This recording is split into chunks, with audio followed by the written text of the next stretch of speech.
Someone collapses on a crowded train platform. 50 people see it happen, and in that moment, something strange takes over your brain. You look around, you wait, you assume someone else will help. This isn't coldness, it isn't apathy. It's a switch in your brain that flips on the moment you're surrounded by other people. And the more people are around you, the less likely you are to act. That sounds backwards. Shouldn't more witnesses mean more help? Your ancestors didn't evolve in crowds of strangers. They evolved in small bands of maybe 30 to 50 people, where everyone knew everyone, and responsibility was never a question.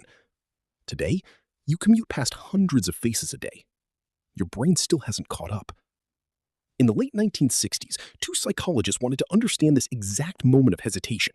John Darley and Bibb Latané built a series of experiments that would become some of the most replicated studies in social psychology. They didn't stage a crowd watching a real emergency. They built a controlled situation where they could measure something most people never notice about themselves. In one experiment, participants sat alone in a room, speaking to other participants through an intercom, believing the conversation was private between however many people they'd been told were on the call. Partway through, one voice on the intercom began to choke and call for help, sounding like a seizure. The participant didn't know it was a recording. They only knew what they'd been told. Some believed they were the only other person listening. Others believed there were 4 or 5 other people on the call. Here's what happened. When participants believed they were the only one who could hear the emergency, 85% of them left the room to get help, almost immediately. But when participants believed 4 other people were also listening, that number dropped to 31%, less than a third. The emergency hadn't changed. The choking sounds were identical. The only thing that changed was how many other people the participant believed were also listening. Darley and Latané called this diffusion of responsibility. When you believe other people are also witnessing something, the personal weight of that responsibility gets divided among everyone present. Mentally, your brain runs the math instantly, even though you never decide to do it on purpose. If 10 people are watching, your share of the responsibility feels like 1/10. Somebody else will probably handle it. Why should it be you? There's a second force happening at the exact same time, and it's even stranger. It's called pluralistic ignorance, and it explains why crowds can stay frozen even when every single person in them is uneasy. Picture a group of strangers standing near someone who looks like they might be in distress. Everyone glances around. Everyone notices that nobody else looks alarmed, so everyone assumes the situation must be fine, because if it wasn't, surely someone would already be reacting. But here's the trap. Every person in that crowd might be doing the exact same thing, calmly scanning everyone else's face for a cue while unknowingly broadcasting their own calm face as a cue to someone else. Nobody is acting because everybody is waiting for permission that nobody is giving. A room full of concerned people can look from the outside and even from the inside exactly like a room full of people who don't care at all. Why would your brain be built this way? It comes down to 2 pressures that shaped human behavior for most of your species' existence. The first is social cost. Stepping forward to help in front of strangers means risking embarrassment if you're wrong. What if it's not actually an emergency? What if you're the only one who reacts and it turns out to be nothing? Your ancestors lived in groups where reputation mattered enormously, where being seen as foolish or impulsive could cost you status you need for the rest of your life. Hesitation, in that context, wasn't laziness. It was a survival strategy. The second pressure is information. In an unfamiliar or ambiguous situation, other people's behavior is one of the fastest ways your brain gathers data about what's actually happening. If everyone around you looks calm, your brain treats that calmness as evidence. Not proof, but evidence.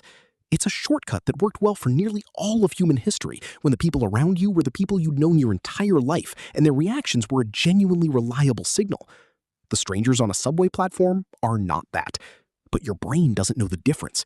It's still running ancient software built for tribes of familiar faces on a species that now spends its days surrounded by people it will never see again. Researcher Robert Cialdini later expanded on this same idea, studying how people look to others for cues on how to behave in uncertain moments, a phenomenon he called social proof. It's the same wiring at work in different settings. You glance at the line outside a restaurant before deciding if it's worth the wait. You check how other people respond to a stranger's joke before deciding if it's funny. You measure your own reactions against everyone else's, almost without noticing you're doing it.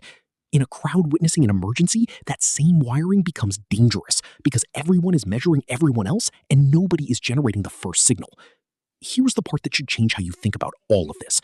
Knowing about diffusion of responsibility actually reduces it. Studies following up on the original bystander experiments found that people who had simply learned about the phenomenon were significantly more likely to act in later emergencies because they recognized the hesitation in themselves while it was happening and pushed past it. The freeze isn't permanent. It's not a character flaw. It's a predictable glitch, and predictable glitches can be interrupted once you know they're there. This is also why safety trainers now teach something deceptively simple.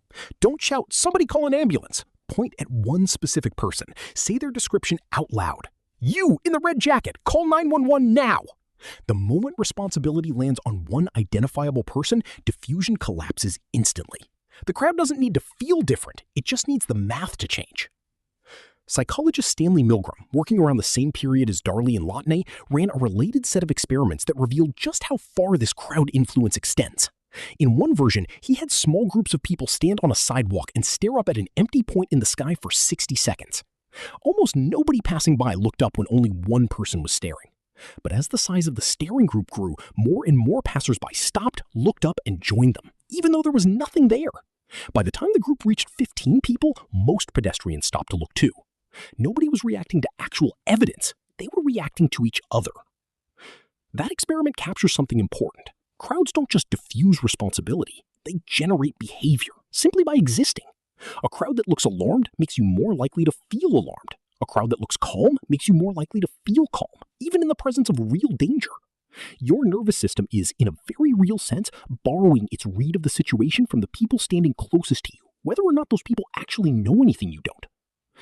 This becomes even more consequential in actual emergencies, where speed matters. Researchers studying real-world disaster behavior, including fire evacuations, have found that people often delay leaving a building during a fire alarm specifically because they're watching to see what others around them do first. People can spend crucial extra seconds, sometimes minutes, simply observing their neighbors before deciding the threat is real enough to act on. In a genuine fire, those seconds are not trivial. They can be the entire difference between escape and entrapment. So why hasn't evolution corrected for this, given how costly the delay can be? The answer is that for nearly all of human history, this wiring was correct far more often than it was wrong. If everyone around you in your band of 30 or 40 people was calm, it almost certainly meant there was nothing to fear, because those people knew the terrain, knew the local threats, and had no reason to hide danger from you. Trusting the crowd's emotional temperature was an efficient, mostly reliable shortcut.